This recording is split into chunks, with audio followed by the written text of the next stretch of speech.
Welcome to Orioles on the Verge. This is Zach Spedden, joined as always by Bob Phelan and Nick Stevens. And on tonight's episode, we'll be joined by Jon Meoli, the Baltimore Banner, to break down the Orioles season thus far. But first, Orioles on the Verge is brought to you by BetOnline. BetOnline is your number one source for the NBA Finals and Stanley Cup Finals this season. Every stat, every matchup, and even live odds and spreads while the games are being played.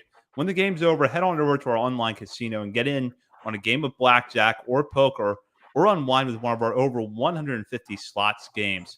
Head to the website today, get in on the action. Use promo code BELIEVE, that's BLEAV, for your 50% welcome bonus on your first deposit. Bet online. The game starts here. We're going to go to our guest, Jon Meoli, in just a moment. But first, as we like to do at the top of all of our episodes, we want to welcome a new member of our Patreon community. And with that, I will turn it over to Bob. Yeah, we got the famous One Finger Willie signed up as a single A patron. We greatly appreciate that. Obviously not a real name, or I don't think so, but that's what they signed up under. So that's what gets shouted out. Appreciate the support. Thanks, One Finger Willie.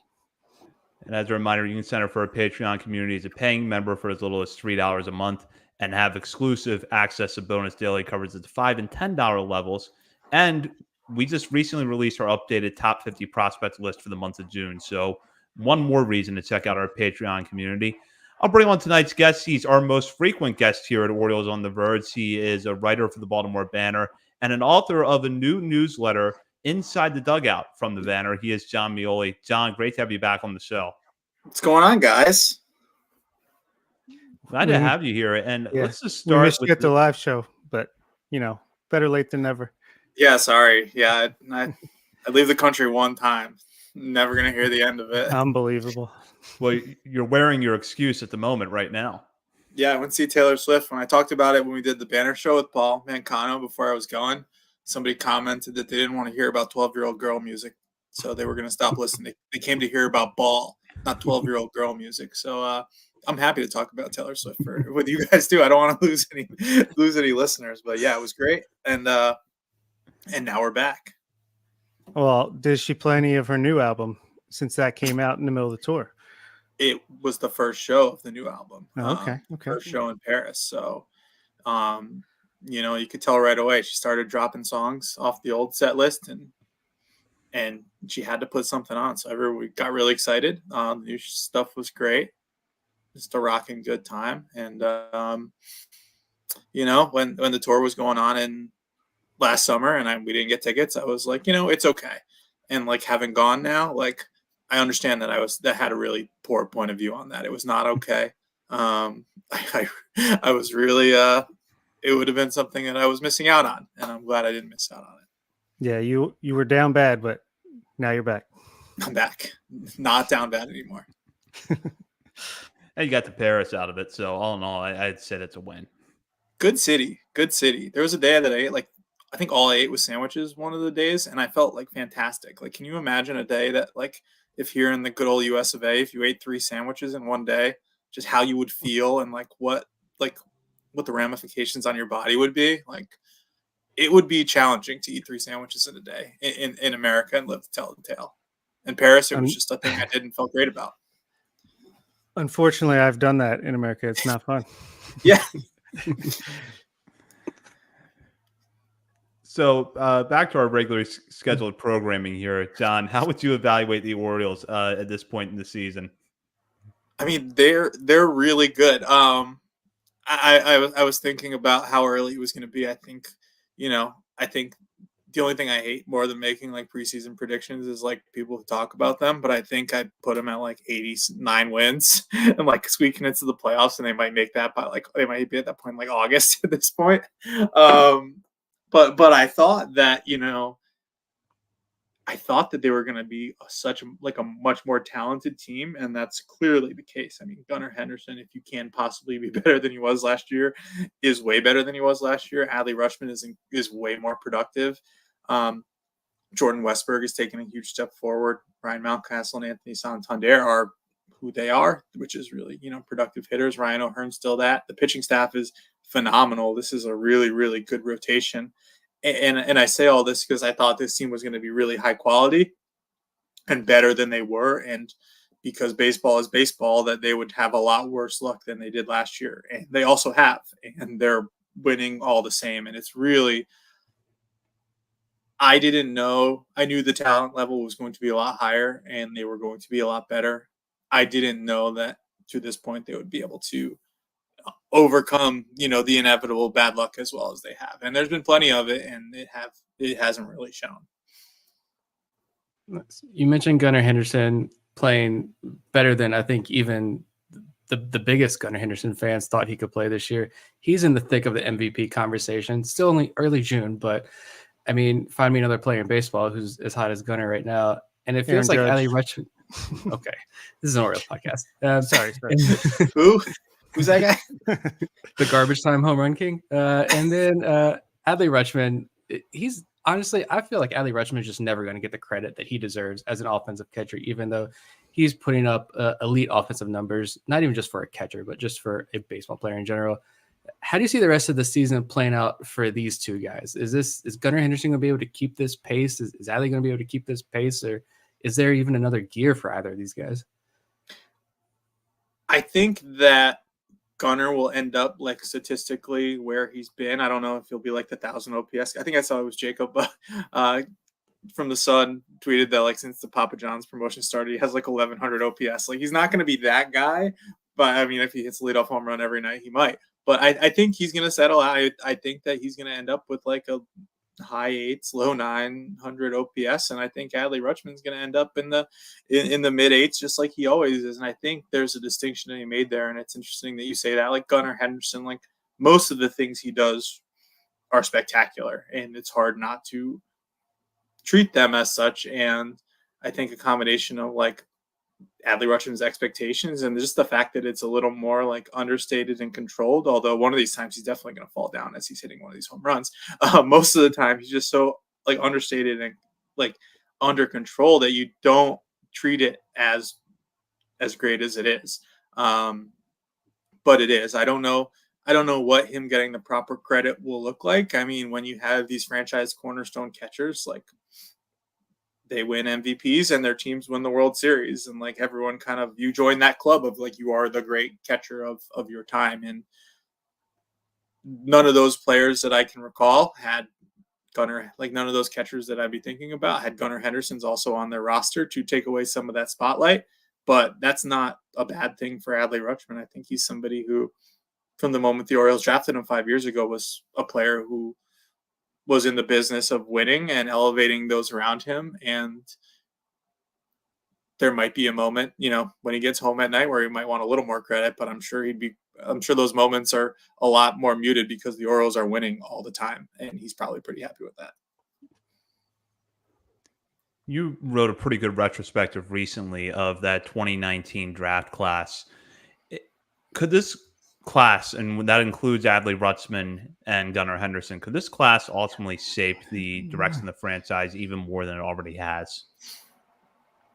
I think so. I mean, there are only a handful more places left that the Orioles can go at this point. They won the division and everyone was thrilled with that last year. That was the first full year of these guys. And there seems to be, there's another level to go to. Like if this draft class, and I'll put Kyle Stowers in that mix too, because he's probably going to be a part of things going forward. Like if the Orioles win the World Series with Gunnar Henderson and Adley Rutschman, two guys who were taken at the top of the first draft of this front office, like that is the stuff of dreams. The Astros spawned, before things went bad, they spawned a million, positive stories and books and all, and everyone tried to be them. And the Orioles, quite frankly, could be in that position if they win with this core. And the fact that there are several years left of it,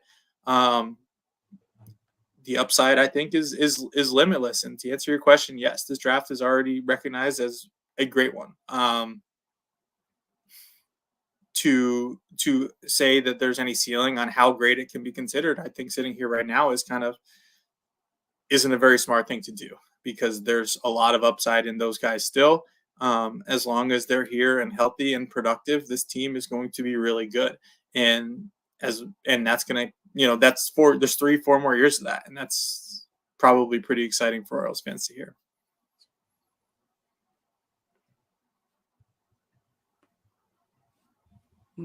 I think switching gears a little bit here. I don't know where Bob went. I think Bob just decided he didn't want to podcast anymore. I think he quit on us. Is he in Paris now? I guess his wife was listening and said we're going to Paris right now. So sounded like so much fun. You can eat sandwiches. Let's go. A more recent talk about the pitching for a second. You mentioned them with the first question there about how this pitching staff, I feel like as long as you're not on social media and listening or reading some of those comments, this pitching staff is far exceeding expectations, at least in my opinion. And now we've seen Cade Povich just make his debut, and he's going to get another start on Wednesday at home against Atlanta. You've written a lot about Cade Povich and his development over the last year, and really as part of this bigger theme of pitching development in the system. But after looking at just Povich's first start and then what you know about his development, where he's come from, what do you think fans can realistically expect out of him now that he's in the big leagues? We'll see if he stays up, how long he's up, but for now he's up. So what can we realistically expect out of this young lefty?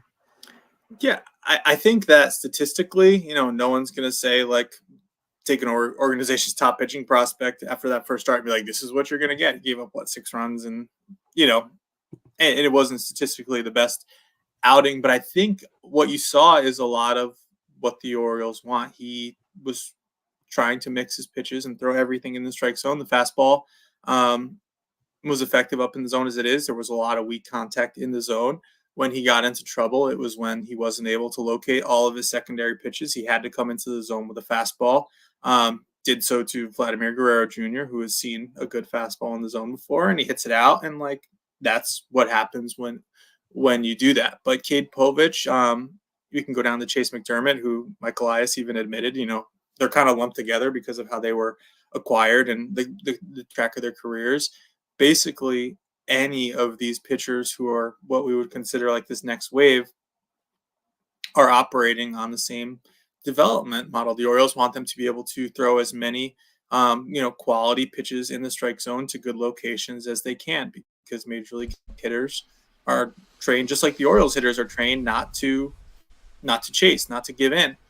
So the way to get them out is to have really good pitches and locate them in really good spots within the strike zone. The Orioles have a grading system internally where pitchers pitch to specific locations. So if you are a righty and you throw, a good breaking slider, that scores well, like TrackMan wise, it's got the horizontal and the vertical break you want, but it's not in the right place, you'll get dinged for that. If you are a righty and you throw that slider to a righty, down and away, the corner of the strike zone where they're going to inevitably swing at it and probably not get good contact, you are credited for it.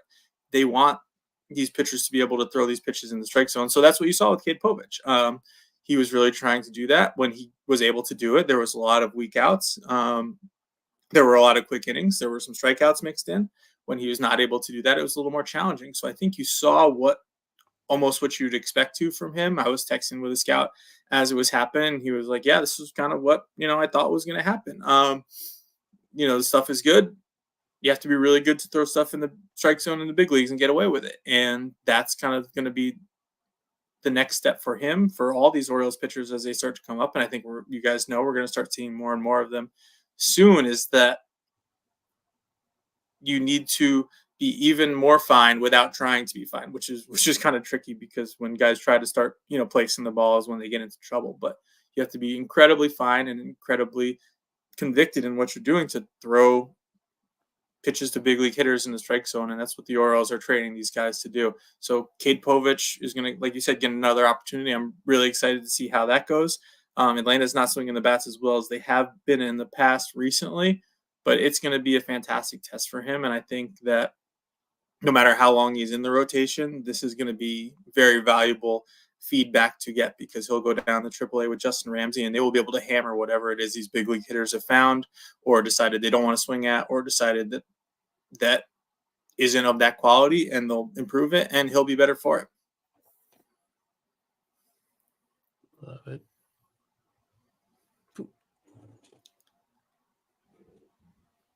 So just wanted to touch on Justin Ramsey for a moment, because I know you've written a lot about the way that he helped Grayson Rodriguez after his struggles in the major leagues last year. And although we're going to focus more on the minors in our next episode, but how important is he in that final step to getting pitchers ready for the major leagues? And then, like you said, being able to take the feedback from a bad stint and help that pitcher improve.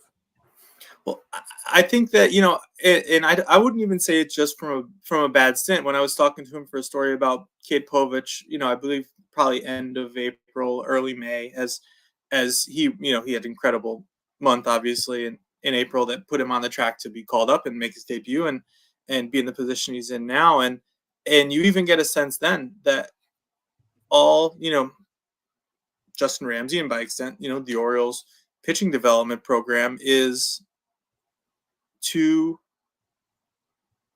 focus on what's going to play in the big leagues, no matter what. Whether, they want good results, obviously. They want to see that play out at the AAA level in the games that Norfolk is playing. But whether like pitch by pitch, how they're developing stuff, how they're working on stuff, all they're trying to do is replicate the types of pitches and the types of sequences and the types of attack plans that will work in the big leagues. He does an incredibly good job at focusing players on that. There is the personal aspect where he can, get to know these guys and relate to them. He does, he didn't coach everyone at every level of the minors like he did with Grayson Rodriguez, but there's clearly a trust level that's built up, and he's able to, you've seen it over the years with Felix Bautista, Yennier Cano there for a little bit this year. He's got some big projects in terms of like ironing out deliveries and getting command better, and other pitchers there. He's got the technical acumen, but to be able to focus these guys specifically on what will play in the big leagues and get them to constantly hammer that's something that all the Orioles minor league pitching coaches do. But for Justin Ramsey, who has sent guys up to the big leagues and seen them have success, I think it means a lot more coming from him, and I think he does a really good job at it. Well, big fan of Justin Ramsey. I don't think he gets enough credit. Talking about Adley Rutschman, I get enough credit. I don't think Justin Ramsey gets enough credit for what he brings to this organization. But switching gears here, and let's talk about Cedric Mullins for a second. He had a couple hits the other day on Sunday. He just went 0 for 4. We're recording this Monday night. He just went 0 for 4, even though the Orioles did sweep Tampa Bay. So pretty solid weekend. But ever since that 2021 season, his 30-30 season, it's really been a statistical decline for Mullins. He's now striking out and walking at or near career worst marks. He's got a WRC plus of 55. That was before going 0 for 4 the strikeout tonight.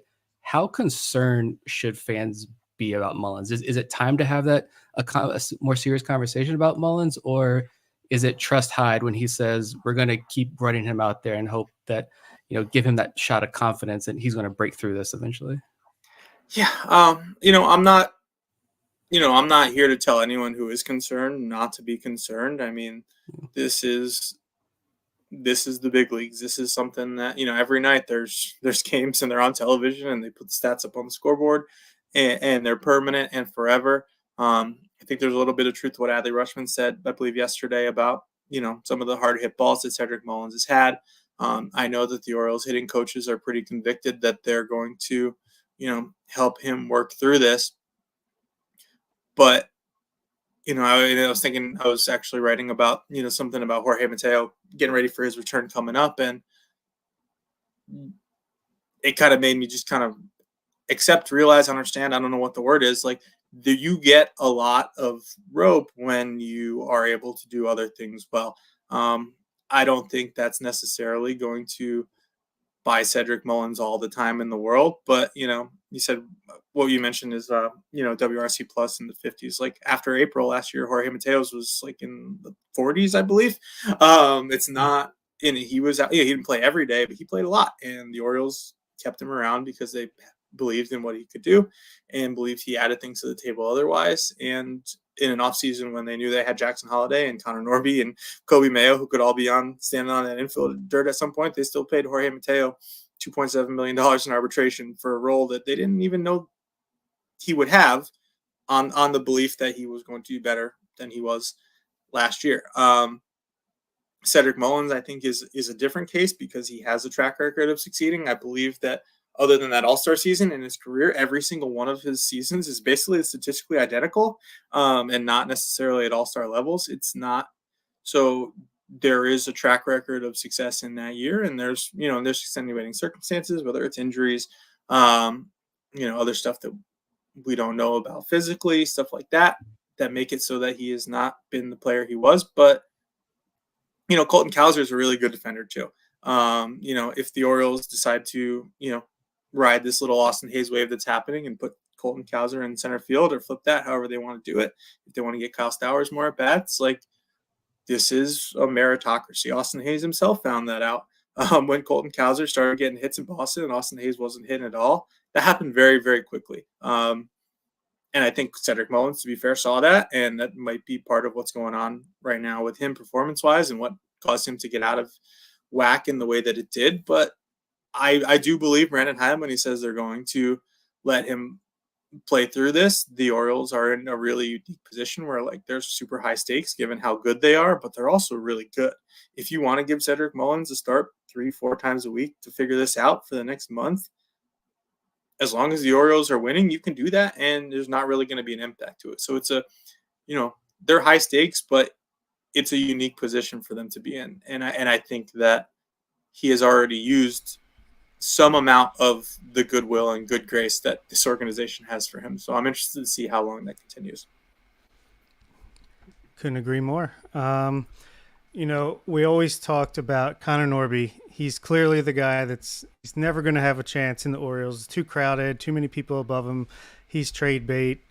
He comes up, and when it was first announced by, I can't remember who broke that news, but and I thought it was going to be like a Joey Ortiz situation from last year where he doesn't get a real number. It's kind of just like, yeah, he's here because Mateo is on the concussion list. It's going to be brief.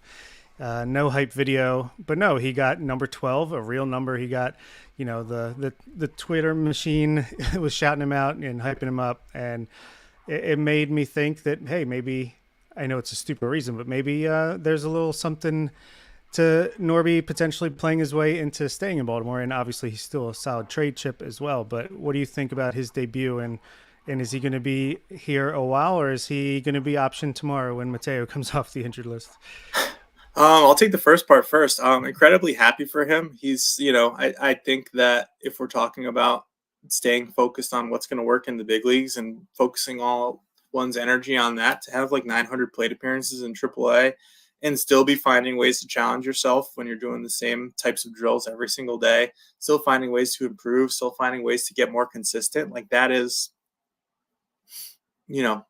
that's something that's worth, praise and attention. And the fact that he did that is a credit to him and a credit to the Orioles for understanding that. I was thinking at some point, last week about the second part of the question, how long this is going to go. And I was thinking, even if this is like a temporary thing, I have a lot of thoughts on this. One of those thoughts is like, there was a time when, like, if the Orioles needed an infielder for a week, it would be like Paul Janish. And like, on a basic level, like, Connor Norby for a week is better than Paul Janish for a week. Connor Norby for a week is like, yeah, by I'm not gonna make like super value judgment, but I feel very confident saying that. And I feel very confident also saying that, if he is the roster move whenever Jorge Mateo is back and Ramon Urias deciding that he should probably start hitting, probably helps. That probably strengthens the case for that being what they do. I was also pretty interested to kind of go back and look at how it impacted the value of guys who that happened before, Joey Ortiz, Colton Cowser, to a lesser extent, Kyle Stowers. And like, I was pretty fascinated to see that in other teams' eyes, which is to say, like, teams that use statistical models, like the public facing models didn't ding those players for like being in the big leagues for a couple weeks and only getting a couple hits at all. Kyle Stowers, Joey Ortiz, Colton Cowser, those guys I mentioned, their 2023 like big league projections through these models were basically the same as their 2024 ones, when there wasn't a lot of big league success to speak of for any of them. So I thought, and I asked around, I asked some people, around the game, if that was just like 3 people's examples or if that was kind of what happened. And I came away with it feeling pretty strongly that like that's kind of just how models view it. Scouts don't really, especially with the Orioles, scouts aren't going to be like, oh, I don't want this guy. He was only in the big leagues for 2 weeks and he didn't really hit. Like, they have eyes. They see how good these players are, and they see the players that are playing instead of them, and it's not a ding on them. So if it ends up being Connor Norby, going back to Norfolk, he's going to be going back with, with a whole ream of information as to how he can get better for the next time. And he's somebody who has known how to work with that in a hypothetical sense at AAA. So I wouldn't be surprised if he benefits from whatever experience he gets, even if it's, a short amount of it. Looking at someone on a completely different end of the spectrum, one of the Orioles veterans, Craig Kimbrell. You've taken a pretty nuanced view of Kimbrell in your coverage of him, and you've pointed out that for all of the ups and downs, it seems like we should reasonably expect him to perform at his career norms, or at least his career norms for the last 5 or 6 years or so. With that in mind, what priorities do you think the Orioles should have in upgrading their bullpen as we approach the trade deadline? First of all, thank you for appreciating said nuanced approach. I just don't think there's a lot of like value in like Chicken Littling like a closer every time something goes badly. Like, I understand that I understand the Craig Kimbrell experience. There are a lot of fan bases that understand it. Some of them ended in World Series and some of them ended before that. Both of those people can thank Craig Kimbrell for that. So like, I get it. But I think that he is exactly what the Orioles paid for and exactly what they expected. And I anticipate that to be the case. That said, and it's such a strange conversation, like as a group, the bullpen is like middle of the pack statistically in a lot of ways. And I think that like the last dozen games, like they've given up like a handful of runs, like more inherited runners, but like a handful of runs. They're pitching really, really well.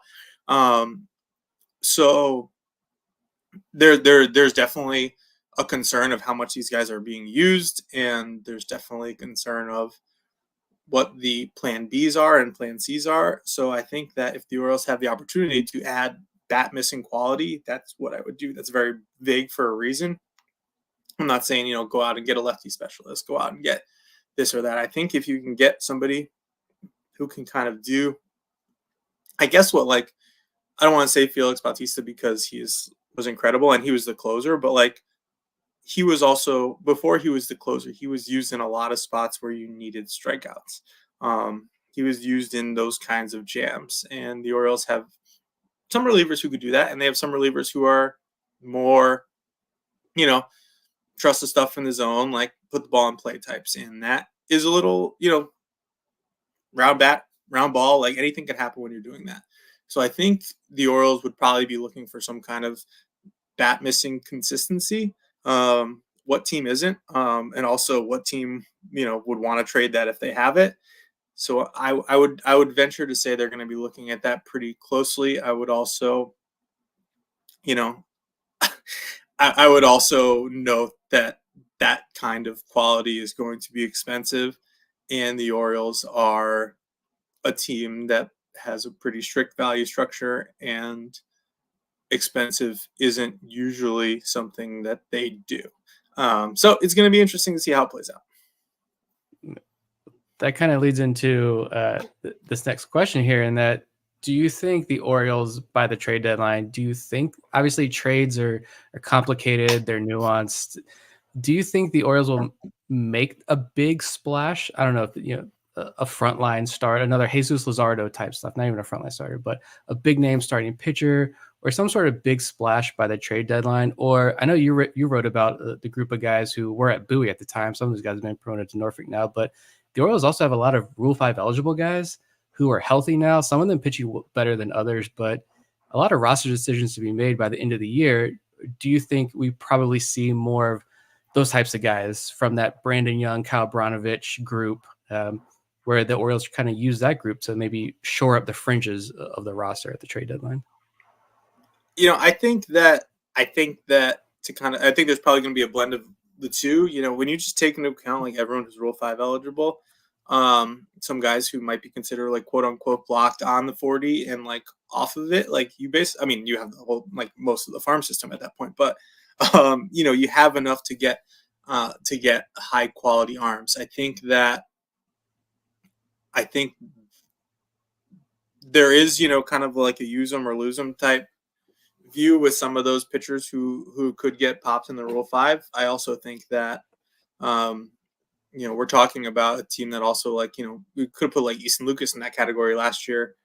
And there was a world where we would have thought that he would have been someone who, like, if the Orioles needed to, they could have called him up, and like they traded him, and like we could say whether that worked out or not, but I don't believe that Easton Lucas has pitched like somebody who would have helped the Orioles at the big league level since that trade. I believe he's with Detroit now. So there's a lot of things that can happen in between now and then. And I guess that's all to say that the Orioles have and continue to have and will probably for the foreseeable future have all the talent in the world to make a big splash if they want to. But they also have a front office that will not make a big splash if they feel like it's going to be a big mistake. And that's especially when we're talking about like trading for relievers, trading for pitching in general. It's so volatile. There were trades they could have made last year that would have been really, really impactful to the farm system for players that ended up getting hurt down the stretch and like would have been really challenging. They're probably really glad they didn't make those. They're probably also, we know Mike Elias has said himself, he wanted to, he wished that the trades they made had more of an impact in October. So they're going to, I would assume, do things that make an impact in October, but I am not going to, until like we see it happen, like think that they're going to make a trade that like will make a significant impact on the farm system or the future value. I think they could do like a rental starter. They could probably do a couple rental starters for like reasonable prices, to the extent there are reasonable prices at the trade deadline. But it's really hard for me to sit here and think that even as good as the Orioles are and as high as the upside of this team is, and however much a big trade could get them over the hump in October, it's just really hard for me to sit here and say that like I definitely think they're going to do that. Yeah. I've been thinking about this a lot, actually. And before the Corbin Burnes trade in the offseason, I felt like there was always fans wanted that trade. We heard the Dylan Cease, we heard all those big names in the offseason that were available. And I think when we talked about it, I feel like we kind of always assumed if the Orioles were going to make a trade, it was going to be for a younger guy with multiple years of control, someone who maybe you could unlock a little bit more from. Because I feel like Mike Elias, I'm going to take a wild guess and say he's pretty proud of this player development staff and the scouting and player development. And he's proud of this farm system that's built not just to win a World Series in 2024, 2025, but keep fresh blood coming into this organization, whether it's by trade or having the cream of the crop rise to the top in the major leagues. But with that trade, I feel like the Corbin Burnes trade, though, and I hate saying all they gave up was Joey Ortiz or DL Hall. Joey Ortiz is looking like an all-star now with Milwaukee. He's the guy that we assumed he would become in the major leagues. But do you almost feel like the Orioles would maybe prioritize more Corbin Burnes type trades, the 1-year rentals, over those guys with multiple years of control because the price is lower and with the volatility of pitchers, especially in today's game? It's really fascinating. Like that trade, Corbin Burnes is awesome. He's so good. And the fact that he's pitching for the Orioles this year is a huge reason why. I think they're where they are, and I've said in a couple of venues, like I went around to all the starting pitchers I could find in the clubhouse after opening day, and just like, what do you think of that? And they were all just like, that was awesome, and like I can't wait to do that myself. He has elevated this team in so many ways, but like he will realistically be here for 1 year. He has 4 months left in an Orioles uniform, 5 months, I don't know when the World Series ends. He will be in an Orioles uniform until the season ends, and he will be heartily thanked for his services by every single person who watches this team, every single person who works for this team, especially. And then he will go sign a contract worth 9 figures, hundreds and hundreds of millions of dollars, and he will deserve every penny of it in the market.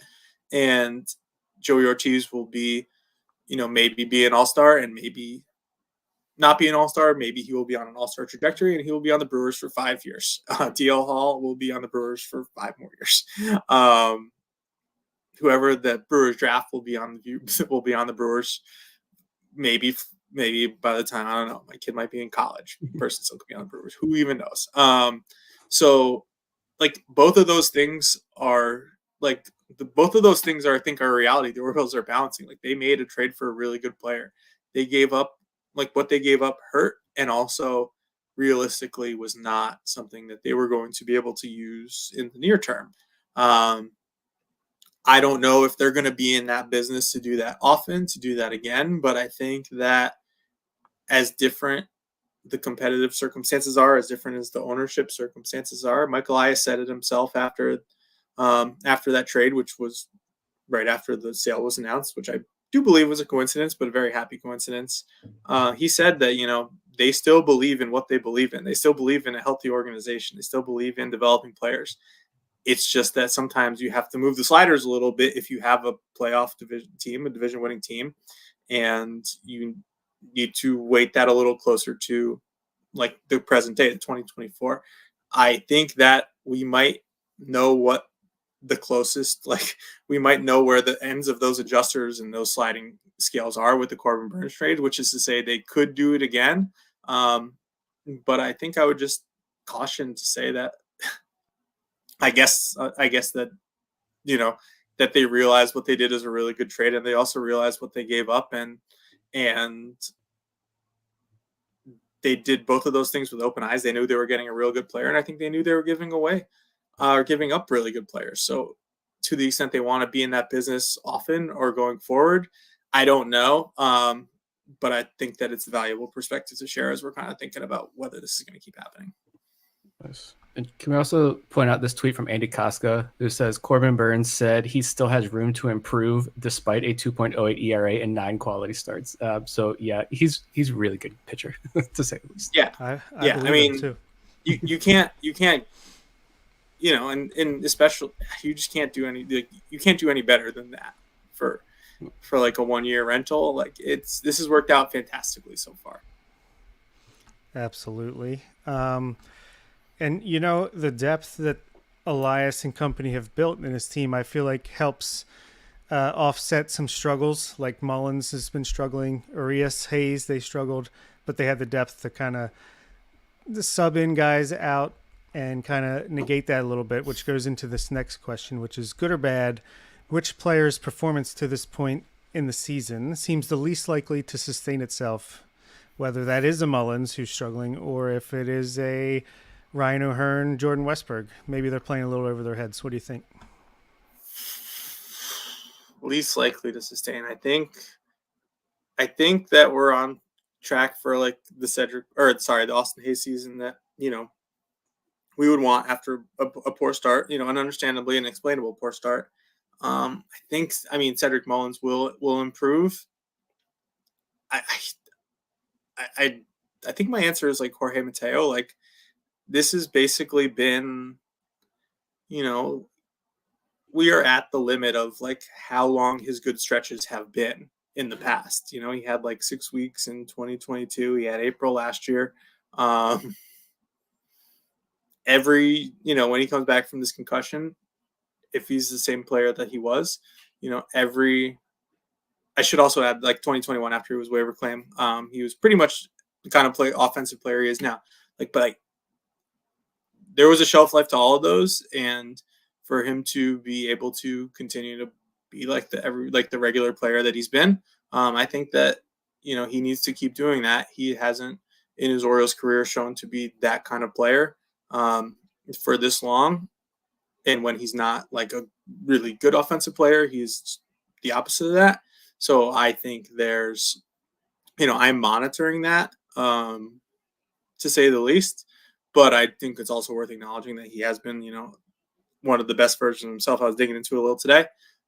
He is hitting fastballs a lot better. He's whiffing at breaking balls less often than he has in the past. And when you do that, you're a much better hitter. So I think, those are real things that explain why he's been doing well. I wonder, and I think the Orioles are probably wondering too, like if this is going to be what he is now. He's 29. We'll see. We'll go now with this question from Colin in our Discord, who wants to know, given some of the things we've seen in the last year or so, do you think, actually, and I apologize, we actually don't have this person's name from the Discord, but given the change in the ownership and some of the strides the Orioles are making, we saw the addition of the T. Rowe Price jersey patch, a corporate partnership that's attached to that. Do you think that the chances have increased in the last few months that we're going to see a big extension of some type for an existing player? Yeah, I do. I do, because I think the chances were very close to zero. If we had this conversation this time last year, I don't remember. I think it was like in August that John Angelos told the New York Times that, he'd have to go passing the hat around and like shut the business down, or ask, I don't remember what he said. But it wasn't that I'm going to sign Adley Rutschman or Gunnar Henderson to a contract extension. I'll tell you that much. So I think that the chances are absolutely higher. I think the Orioles have a ton of candidates who deserve it, who warrant it. All the reasons why they might not do that, player and team, are pretty well documented. Scott Boras is probably watching Gunnar Henderson have an MVP caliber season at his age and thinking about, thinking about a lot of winter meetings puns about how great Gunnar Henderson is, and trying to drive up the market. I think that Adley Rutschman is a really good player, and I think that he is demonstrating that he's worth a ton to the Orioles, and the Orioles also probably recognize that he's a catcher and he's caught a lot, and it's challenging to age as a catcher. I also think that if you go through the list of massive contract extensions, free agent contracts, massive financial outlays in baseball, you will find a lot of them who that might not have had like front office support or front office like motivation, but had ownership support or ownership motivation. And that's a real possibility at this point. David Rubenstein seems like he's really enjoyed being the Orioles owner. He seems like he's having a lot of fun doing it. He's doing a lot of cool stuff. He is, they are doing things on and off the field that they haven't done. They're opening up new revenue streams.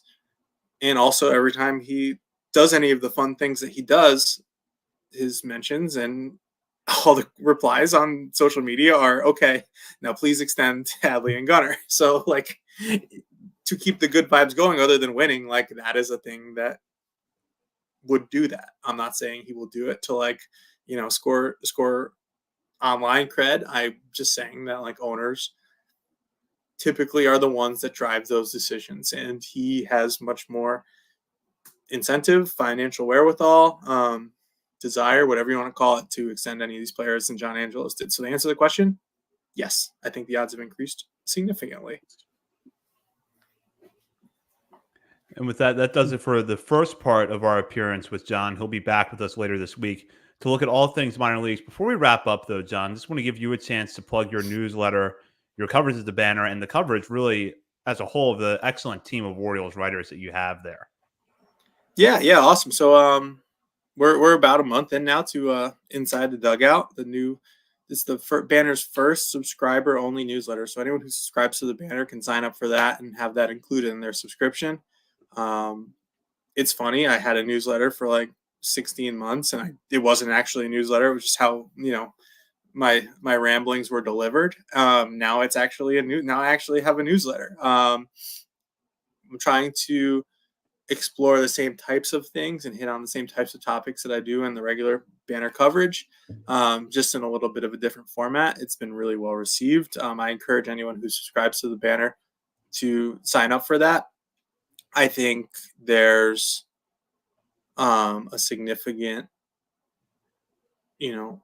I think there's a significant case to subscribe to the Banner as it is, and I think that if you want to subscribe to the Baltimore Banner to just get this newsletter, you will also not regret it. Andy Koska and Danielle Allen Tuck and Kyle Goon and Paul Mancano on the socials. Everyone involved in the Orioles is doing an incredible job, have been since they Banner launched their sports coverage last year. I think that overall, like, coverage of this team is really good. And I think that the Banner has a lot to do with that. I really love working with all those people. And I encourage everyone who's not signed up to do so.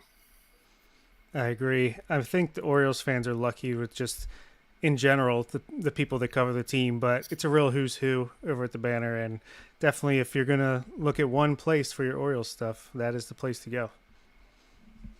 Appreciate it. Yeah. And that does it for this episode. We'll be back later this week with Jon to talk about the minor leagues. We're going to focus on the pitching development progress that the Orioles have had, as well as some of the bigger names offensively in the farm system. You're not going to want to miss that.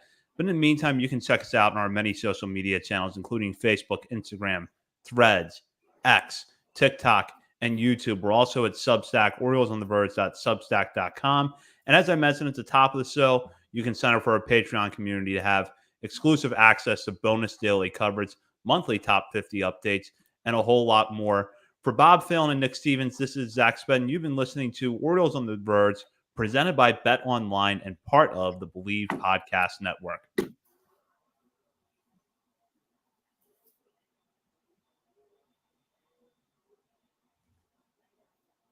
Welcome to Orioles on the Verge. This is Zach Spedden, joined as always by Bob Phelan and Nick Stevens. And we're back for part 2 of our conversation with Jon Meoli, where we're going to focus in this episode on the minor leagues, and we'll get to that in a little bit. But first, Orioles on the Verge is brought to you by Bet Online. Bet Online is your number one source for the NBA Finals and Stanley Cup Finals this season.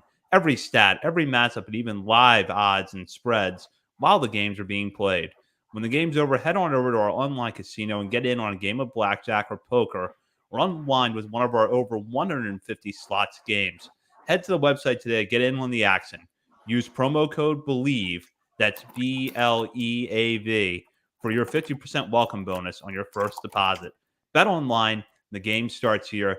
And as we like to do at the top of every episode, we want to welcome a new member to our Patreon community. And with that, I will turn it over to Bob. Yeah, earlier this week we had One Finger Willie, and now we have Grant DeVivo, who signed up at the AA level, also known as Two Toes Stewie. Thank you for joining the patronage, and we'll see you in the Discord if you haven't signed up already. So yeah, thank you, Grant, for signing up to be a patron. So I'll introduce Jon Meoli, writer of the Baltimore Banner. And Jon, I'll just say your record has now extended to 11 appearances here. So good to have you back. You're just increasing the gap now. I Connor Newcomb might be in second. Now he might have surpassed Stephen Loftus as well, but you're firming up the lead. Don't let him get close.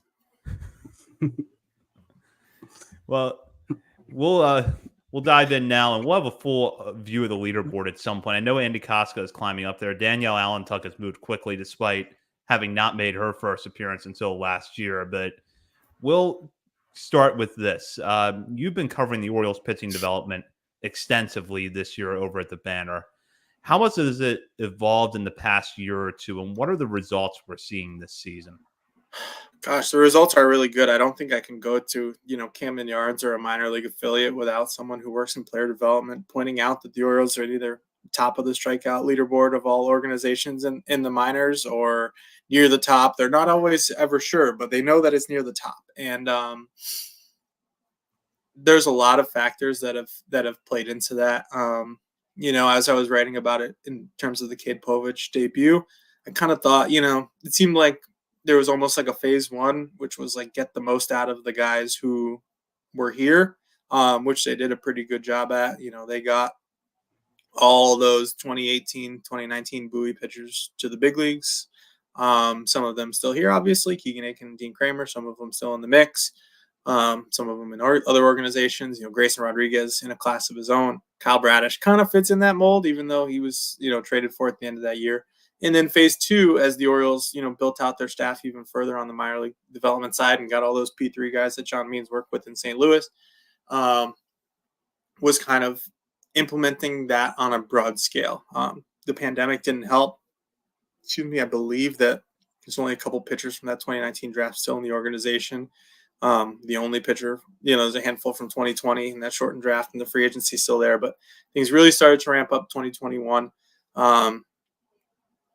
More so in 2022 and last year, they actually used a ton of early picks on pitchers. I think they, over the course of the last few years, have developed a really strong understanding of what they are looking for and what they can work with and what they can,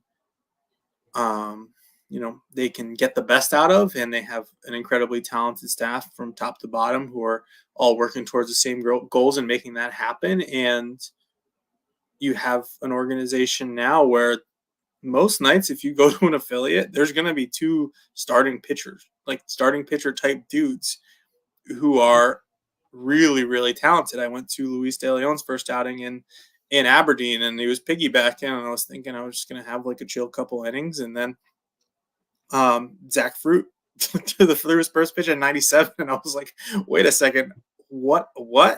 And I started texting people, and and all of a sudden, like, there's a story on him in the works that I think is going to illustrate a lot of what we're talking about pretty well. But like, I hadn't, hand up, mea culpa, like I hadn't thought about Zach Fruit even a little bit. And all of a sudden, like, you see a guy with multiple pitches who has improved dramatically from the time he was drafted. And I feel like you can't go to an Orioles minor league game at this point, which I'm doing, a relatively decent amount, without seeing like multiple pitchers who are really, really interesting. And they all have weapons to strike out guys, from left side of the plate, right side of the plate. They all have fastballs that miss bats. They all do similar-ish things, but they all have different backgrounds. Some are late round picks. Jackson Baumeister, early round pick, international guys. All of them are working within the same plan and working towards the same goals and have the same KPIs, and they're trying to meet the same steps. And it's really impressive, the operation that they built. I'm sure I've said this to you guys. I've told them, there's no more, like, last year was going to be the last of like the, hey, they're doing stuff behind the scenes, this is all going to work out stories. I think that, it was a long time coming, but I also think that the results are really playing out the way they would hope to right now. Yeah, I mean, we've had patrons say, who's Edgar Portes? And it's a guy who we've talked about, but it's easy to see how he could kind of fall under the radar. But yeah, a lot of awesome pitchers. Year of the pitcher, as we have coined it over here. Do you think, speaking of pitching, that we see a DL Hall type of path for Chase McDermott this season, in that the organization views him as a potential rotation piece, but they're maybe viewing him this year as a potential late season bullpen addition? Seems like he's really lighting it up down there. If Cade Povich is ready, he might not be too far behind. Yeah, I think so. I think that is something that, truly it's not ideal for everyone's development, but you can't just be relying on the AAA bullpen to help the big league bullpen. Like, there are just a lot of, there are a lot of talented, pitchers in this organization. Some of them are going to end up in the bullpen. And if that happens, with Chase McDermott temporarily this season, there's good and bad. The good is you get to be in the big leagues. You get to, you get to face the best hitters in the world and show your stuff and see how your stuff plays in the big leagues and learn from that and continue to grow in an environment that gives you more, God, I'm going to say the word fertilizer, but like gives you more, like there's more to grow based off what you learn in the big leagues than anywhere else. The drawback is that once you're that guy who like has pitched in the bullpen and has pitched in relief, it's hard to stop being that guy if that's like the need that happens. We saw it with DL Hall. I think we kind of saw it with Mike Baumann. I'm sure there are other examples I can't think of, but there's also a lot of value to that. I think that if you mentioned DL Hall, like for all the upside and talent that everyone in the organization recognized, I think there's a certain walk rate in the minors that it's hard for a team to project like success as a starter as. DL Hall was right around that range, and I'm not sure where Chase McDermott's at now. I know that he has spurts where he's not walking anybody, and sometimes he has spurts. So I think if they're going to make that consideration, that would probably play into it, but I'm fascinated to see what it looks like, because I think that, as long as he can keep that stuff around the zone, we know what happens. Guys don't hit it very well. And he strikes out a lot of batters. And the same as Cade Povich, like we mentioned last episode, if he's able to do that at the big league level, then you really have something.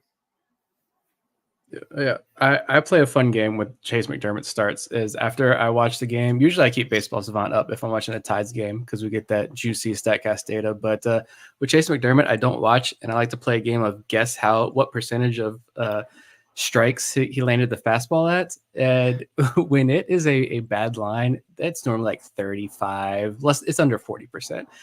When he has a great night, it's seriously, we kind of joked like it's just throw strikes with the fastball and you have success. I feel like pitching is not that simple, but with McDermott, it's like it's hard to say it's not. Like I know you've written about this when he was in Bowie. It's like if he just throws strikes and commands the strike zone with that fastball, guys can barely touch him. And the final box score line is 5-6 innings, 1 run, 1-2 walks, 8, 9, 10 strikeouts. It's been fun to watch his development this year, though.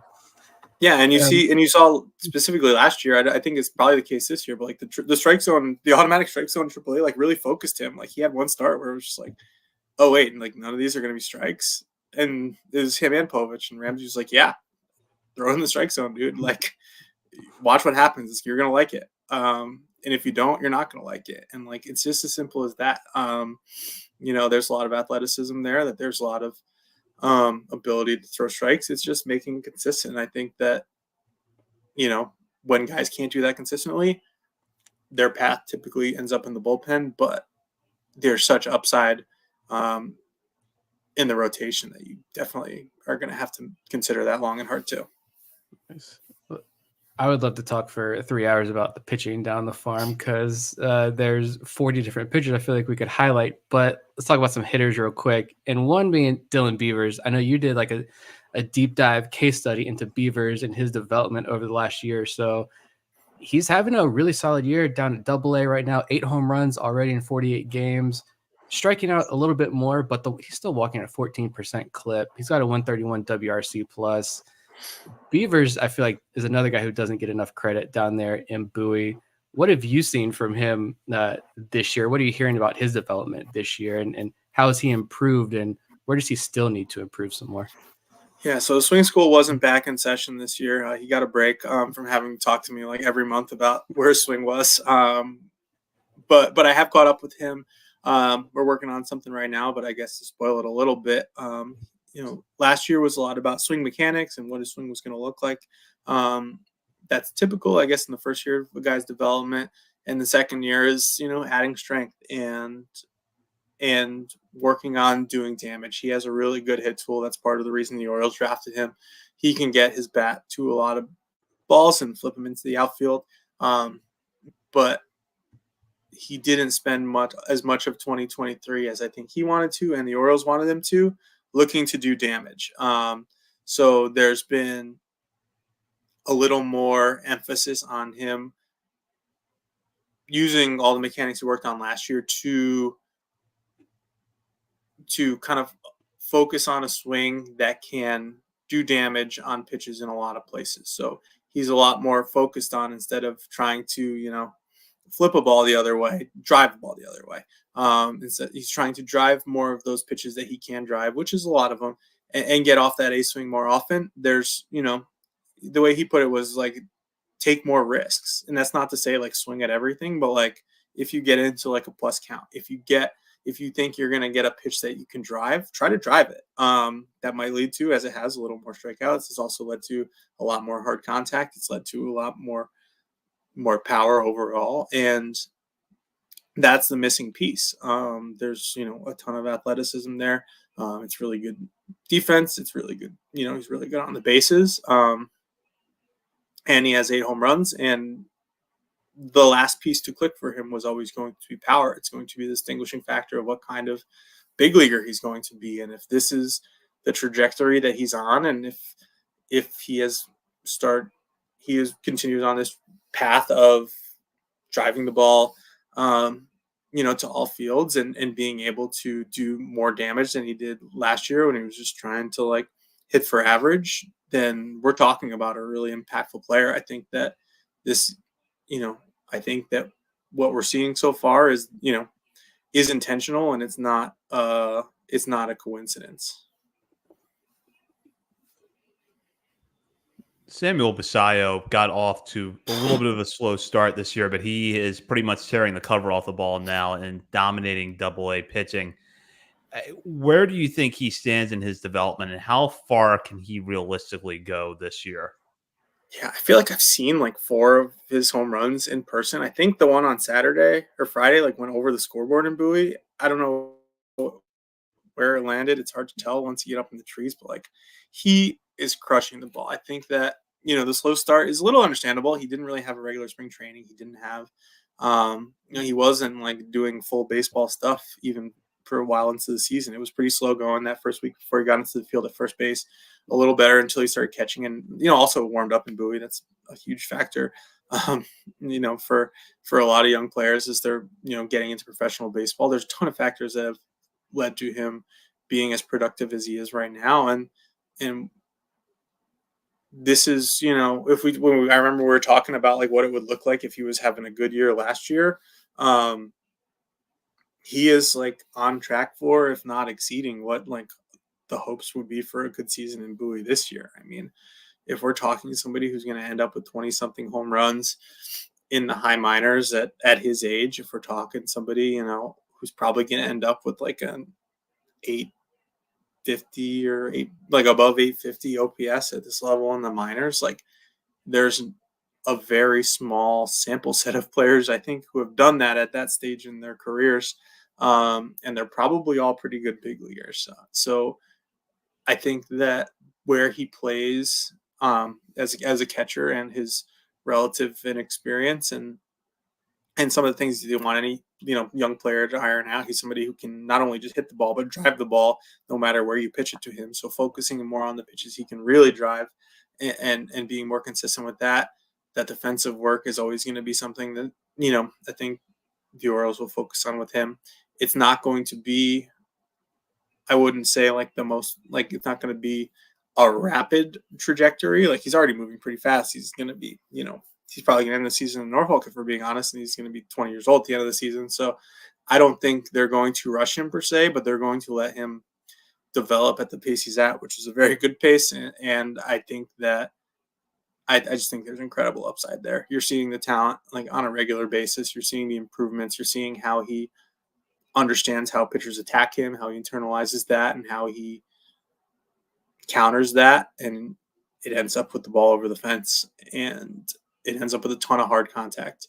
I think in the same game on Friday night that he hit that ball out in Bowie, I think he also like one hopped the right field wall. The ball might not have gone like 15 feet off the ground. It was so hard hit. It was one of those balls that like balls that go over the fence and are hit hard, but when a ball's hit that hard, that low, I was just like, this kid's 19. This is insane. And that's the kind of talent we're talking about.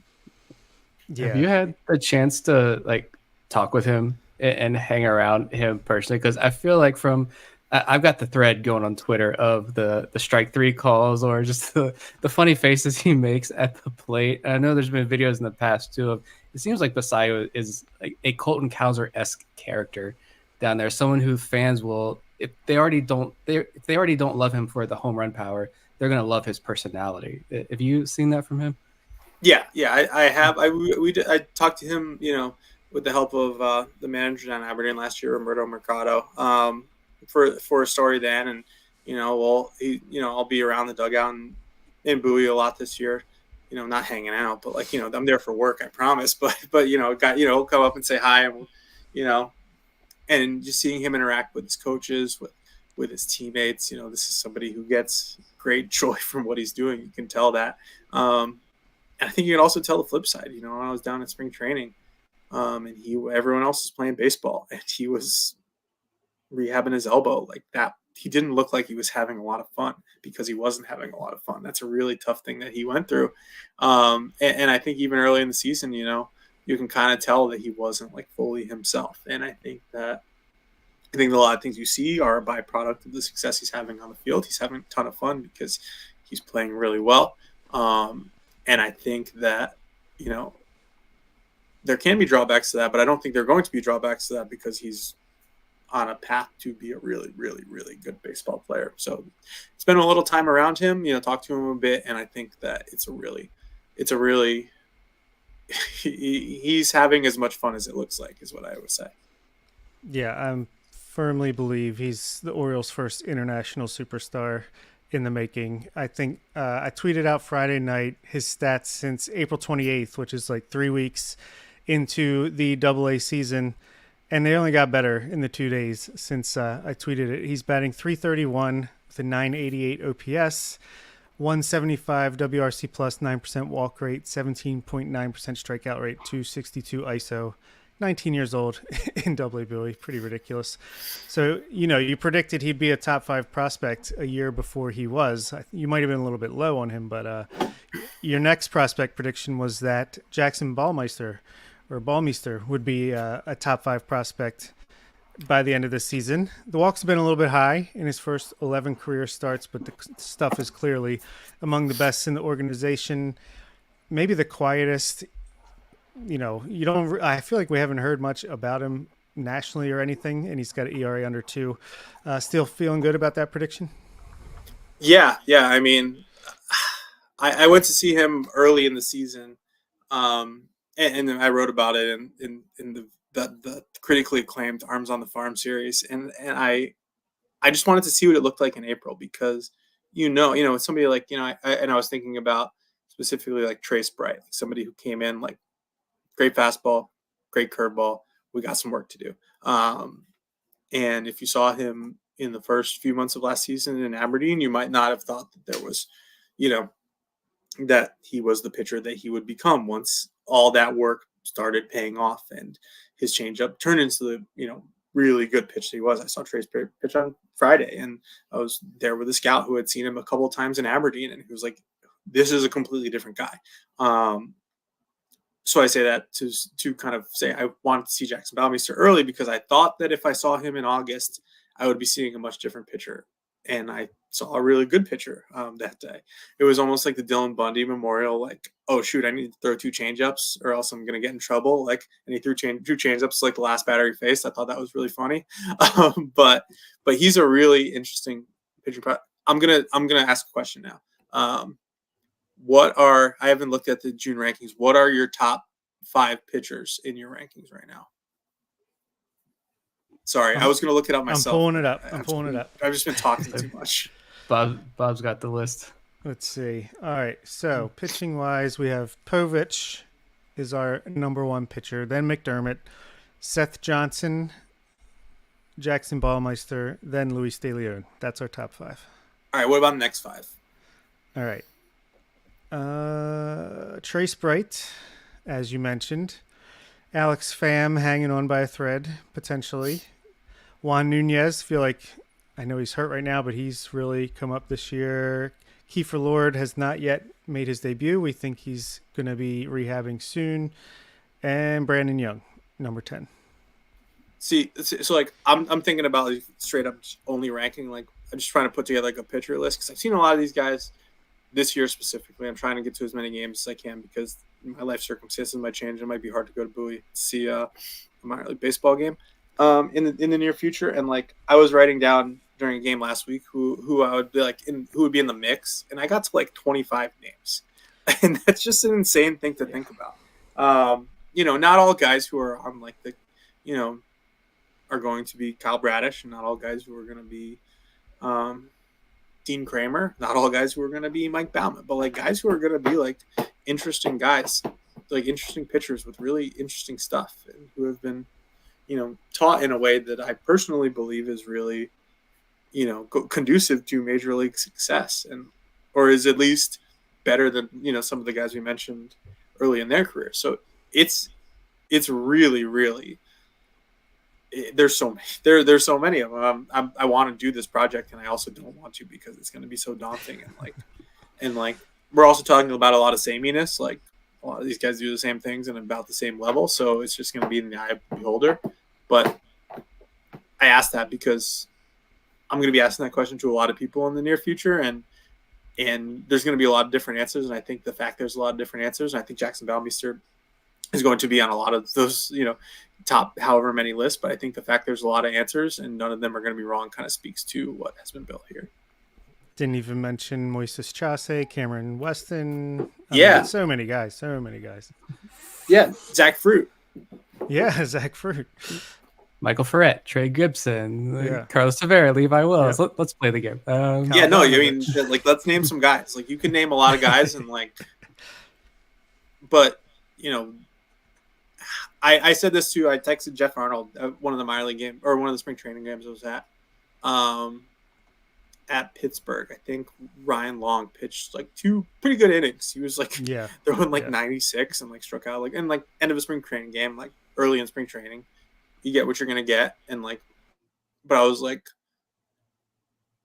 you were the Frederick broadcaster for years. How many pitchers that were better than Ryan Long did you commentate on? And it wasn't a lot. And that just kind of speaks to what's being built here. We're not forcing John to say any of this. We've been mocked. We've been made fun of the whole thing in years past for our love for the pitching process. Yeah, the cupboard's bare comment. The whole thing. We've stuck by this pitching development, and I feel like it really is breaking through this year. And hopefully we're seeing more and more guys get that national respect as well. But it's really refreshing to hear an outside voice kind of confirm all of our beliefs there. But to kind of switch it up again, speaking of Aberdeen, we're talking about Jackson Balmeister down in Aberdeen. Have you gotten a good look or been able to talk to Matt Horvath? I feel like this is good timing. I know the Orioles just put out one of those flying whatever they have the videos. They put out highlighting Horvath on the fly. He's having a tremendous week. 3 doubles, a home run the other day, a home run again yesterday, 2nd round pick. He's kind of following that trend of guys who they start out slow in Aberdeen. It's the first full year. But now he looks like he's starting to turn a corner. Is Matt Horvath going to be the next guy to follow that trend this year? It seems like that's what's happening right now. I think that, the same way we talk about the Orioles are pretty locked in on what they're looking for and what they like on the pitching side. That's been the case for a while on the hitting side too. They know exactly what they want to look for. They had somebody in Matt Horvath who, when I talked to him at the end of last season, he was loving being an Orioles hitter and all the challenges and all the drills they do and all the ways they help him get better. I think that his combination of athleticism and the power that he just kind of inherently has is a good combination for what they want to work with. And I think that this is the time, if you go back the last couple of years, this is the time of the season that those guys who are in their first full baseball season, first full professional baseball season, kind of get that. Most of them, their season's over at this point. Their whole life, their season was over, and they had showcases and played summer ball, but their real season was over, and they're not that far into, this season. And you kind of get that realization. You get a routine. You learn what time to go to bed. You learn when to eat. You learn what you want to do pregame, and then all of a sudden it starts to just become muscle memory, and your body gets used to it, and you're able to start producing on the field. You start to see that, and I think he's a clear case for that. I saw that Matthew Etzel, I believe, is going up. I don't know that there's a ton of other space in the Bowie outfield for anybody else, and I'm interested to see how long Matt Horvath is there as well. I don't know. I know for the previous era it was 250 or so plate appearances that those guys would get at Aberdeen, and they get them out of there. We're probably getting close to that mark with some of these guys, and it might start to be movement season there.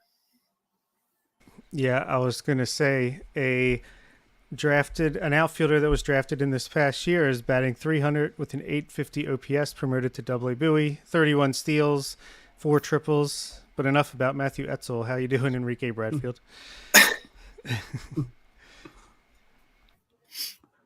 Going up to the top of the system, Kobe Mayo was performing really well before his rib injury. Provided that he's back soon and is able to pick up where he left off, what kind of role could he fill in the major leagues this year? Gosh, I mean, he is like what he can do would be so valuable to this team. You know, I think there's a world where he could get like the Heston Kjerstad, like come up and hit off the bench, like play a little bit in September role. I don't think that is what like on 20, let's say 21 other teams, like that's not the role that somebody like Kobe Mayo would get once they were ready for the big leagues. It's just kind of where the Orioles are right now. I think the fact that he hasn't played, you know, hasn't gotten the experience that you would expect someone to get to play in the big league outfield. The fact that he'd just be third base, first base at this point, DH, it's just a crowded environment for this team to be in. So it's not to say that he will not, does not deserve opportunities if he continues to do what he did before he got hurt, or B, wouldn't warrant them. It's just hard to know where that place would be. And then that's unfortunate for him, but I think that, I also think that there's value to that, like Heston Kjerstad won the Orioles a game last year. Like Kobe Mayo could do the same thing, and that would be really, really valuable because they are going to be at this rate playing, meaningful baseball games in September, not because they're trying to clinch a playoff spot, because they're trying to catch the Yankees and avoid going on the road and avoid a really tough path through the playoffs. So all these games are going to matter. If you are, a Connor Norby or a Kobe Mayo, and you get the chance to help the Orioles win one game this year, you want to be able to help them win more. But if you win this club one game, that makes a huge difference. And I don't think to say that it's challenging to see the way the roster is constructed right now, to say that it's challenging to see how Kobe Mayo fits into it is not a knock on that. It's the situation they're in, but it's also, a good challenge to either force that to be different, or B, take whatever small opportunities there are to do that and make the most of it.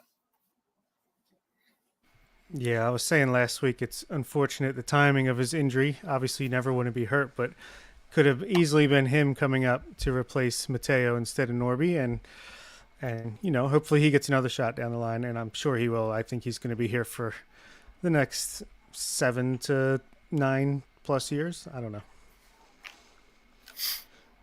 And that means it's my turn to ask a question. Speaking of young prospects, how do Jackson Holliday and Heston Kjerstad get another chance at the Major League roster? And how do they get to stick around this time? Well, I guess I'll start with Jackson Holliday. I think that the Orioles are in a kind of unique position with the guys who would be keeping him off of it. And, we mentioned Jorge Mateo and how he has taken the opportunity that he got with Jackson Holliday going down and made second base his own. And like, it's going to take him losing it for there to be another everyday player at second base. I don't know that the same can be said for Ramon Arias and what he's done, the last week notwithstanding. I think it's going to be, injuries. Honestly, I think there could also be a time when the Orioles, maybe it'll be the flip side of what happened in spring training for Jackson Holliday, coming out of spring training for Jackson Holliday, where he was in Norfolk because the Orioles were going to face a lot of lefties. Maybe the margins the other way get so significant and the Orioles are in a really meaningful run of games against a righty, and Jorge Mateo has not been hitting righties and Ramon Arias is not hitting righties, and they need somebody who can come up and hit righties, and Jackson Holliday gets an opportunity that way. I think that's completely within the realm of possibility. And I also think that he would be a lot better for having the experience he had last time and come up and probably not go back down again. Heston Kjerstad is a tougher case because especially as Austin Hayes is starting to hit and, Ryan O'Hearn is continuing to be Ryan O'Hearn. There's only so many corner spots.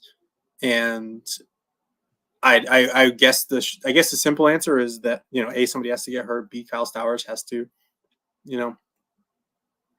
to perform at a level that warrants Heston Kjerstad taking a spot. I don't necessarily think that's going to happen. So it's fascinating. And while I believe last episode I said, there's not this huge impact on like what guys can do going forward based on not succeeding in the opportunities they get or having short opportunities. Like the reality is that once you're off the roster, you have to go back on somehow, and it's not really easy to do that right now. So I'm interested to see where those opportunities present themselves for those guys. It's so much fun, though, to think about guys like Jackson Holiday. We're not even having a conversation anymore about Jackson Holiday, at least right now, about he should be called up. He should be on the Major League roster. It's like he's in Norfolk, and the Orioles are rolling, and it's fine. Yeah. It's awesome. But I think this is the last question, unless Zach or Bob have any more. This actually comes from Colin in the Discord. The draft is coming up, and I know this is kind of tough to analyze, but do you have any feel for whether last year's top of the draft was an anomaly relative to who was available versus a shift in approach to how the Orioles are going to approach the draft now that they're picking lower in the first round and have the lower, smaller bonus pools moving forward? So I think it's maybe a combination, which is like not a good way to answer that question, but like, I don't think there was a lot of belief within the organization that Enrique Bradfield Jr. was going to be there when they were picking last year at 16 or whatever it was. So I think they took him, not necessarily the profile that they have targeted at the top of the draft, but a very good and potentially valuable and productive player who graded highly on their board, and he was there and they took him. I do believe that they are going to stick to their board no matter what. That's how they end up, in the drafts that they took 10 hitters before they took a pitcher. That's how it happened, because that was their pick came up. The money was the money, the board was the board, and that's who they took. So I don't think there's going to be necessarily any change in philosophy. I think there's probably going to be a change in the opportunity sets, where you might have it looking a little different in terms of like what the outcome is based on the fact that they don't have as much control over who's going to be there. It's harder to identify, when you're picking 1, 2, 3, like, what your first pool is going to be. And you have a pretty decent idea of who might be there in the second wave. Like now, that second wave preparation is kind of probably like their first wave preparation, where they're saying, all right, well, like maybe this guy will be here. Maybe he'll fall for this reason. It's a lot different. I think they understand that the talent pool outside of those first few picks and, the top of the draft is not as strong as it is below that, obviously. But I think that the systems they have in place will allow them to continue to identify the kinds of players that they want. I think you might see more mixed end products in terms of pitchers and hitters based on how the board falls. Brad Seelig used to tell us after every draft, we had a lot of pitchers high on our board and they all came off the board right before, and then it would be, but like, to read between the lines of what he's saying is that like they would have pitchers and like the pitchers would get taken and their spot would come up and there would be a hitter there and they would take it. They would just take the hitter because that's what the board said. They're going to follow the board pretty strongly, pretty firmly, and that's how, more than any kind of changing philosophy, until they say their philosophy has changed, any draft will be a result of that. It's kind of funny. If you eliminate the first pick in each draft from 2019 to 2022, you still have Gunnar, Jordan Westberg, oh gosh, I've forgotten all of a sudden, Connor Norby, and Dylan Beavers. So 4 pretty good players as well. Yeah, not bad.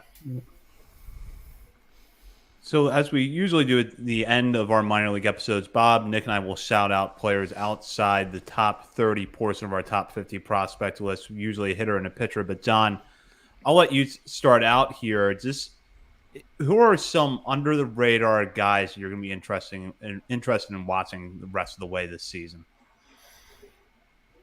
I think in terms of hitters, God, I don't want to call them under the radar. I don't know if there are any. I honestly don't know that there are any under the radar hitters in the organization. I think there are, the low minors guys who are just like not really on the.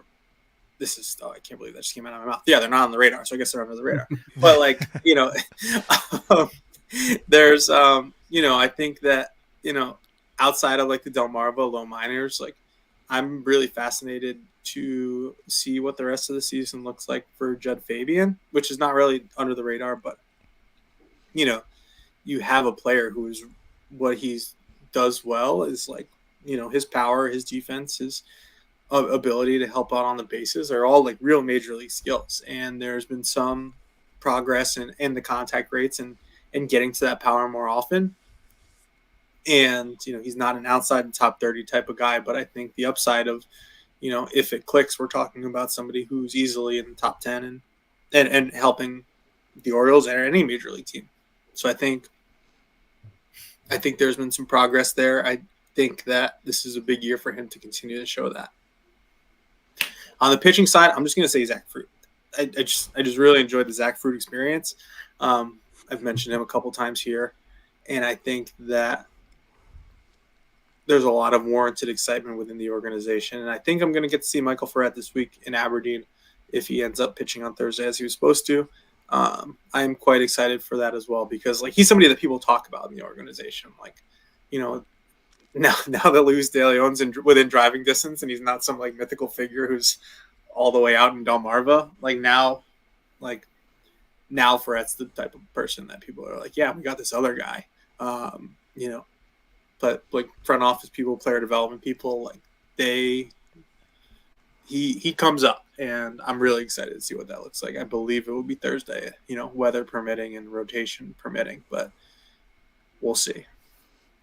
Yeah, I'm going to 2 Aberdeen Ironbirds games this weekend. Saturday, I'll be in the broadcast booth with Michael, and Sunday for Father's Day, I'll be going with the family. So hopefully get to see some Zach Fruit action this weekend. I think you may. Yes. And so I guess I can jump in. I can jump in and go with mine. I'm glad that so many people are talking about Michael Ferret because I think it was whatever facility he trained in the offseason. It was Tread. He's a Tread guy. They had a tweet before the season started, the increased velo, the completely revamped his repertoire. It was like, all right, he's a skinny D2, D3 draft pick, later round guy. We'll see what happens. And he blew expectations out of the water, I feel like, to start the year. But excited to read, hopefully, a future column on him. But I want to talk about my hitter real quick. I'm going to go with Blake Hunt. I talked some last week about why I really liked getting him in that Mike Baumann trade. But as I watched Norfolk this week, I really, really like Blake Hunt even more. And I am legitimately excited about what he could possibly bring to this organization. I know Adley's there. I know Basayo's coming. And this organization, every single level, it feels like, has an offensive-minded catcher who is hitting the ball very well, all the way down to the DSL. But Hunt homered twice last week and doubled twice. He hit 350 in 5 games. He looks like he's settling in pretty well. I am a big-time Blake Hunt fan now. And then my pitcher, I want to shout out Juan Rojas. Yennier Cano became the All-Star. Cade Povich in the big leagues. We just talked about him. Juan Nunez was having, I feel like, a real breakout between late last year and early this year, but he's on the IL now, and hopefully it's not for long. Hopefully it's not serious. But there's still one more piece to that Jorge Lopez deal, and it is Juan Rojas. I know he's battled, I think, multiple injuries, but he's still just 20 years old. He's in Delmarva. He's healthy again. He pitched 3 shutout innings last week with no hits, no walks, struck out 4. I know Baseball America had him on some breakout prospect lists entering last year, so hopefully he can kind of put the injuries behind him, and we'll see what he can do the rest of this year. Good picks. I'm also going down low to the under-the-radar Delmarva hitter. I have Anutis Mordon, another power-hitting catcher, similar to Blake Hunt, maybe more of a first base prospect long-term. I'm not exactly sure what the defense is like, but the bat looks like it's going to play. In 2023 in the FCL, he batted .274 with an OPS just under 900, and that was good for a 130 WRC plus. He's only batting .228 this year in Delmarva, but really it's just his BABIP is 80 points lower than it was last year. Different run environment as well, so he's batting .228 with the 774 OPS, which is also right around a 130 WRC plus 126. And since May 19th, he's batting .263 with a 979 OPS, 176 WRC plus, 333 ISO, walking almost 15% of the time, and striking out 17.6% of the time. So just think he's been up and I think he was in and out of our top 50 a little bit at the beginning of the year, but another guy that probably as some graduations come in, he's going to be a clear top 50 guy. And pitching wise, I'm going with Brian Bautista.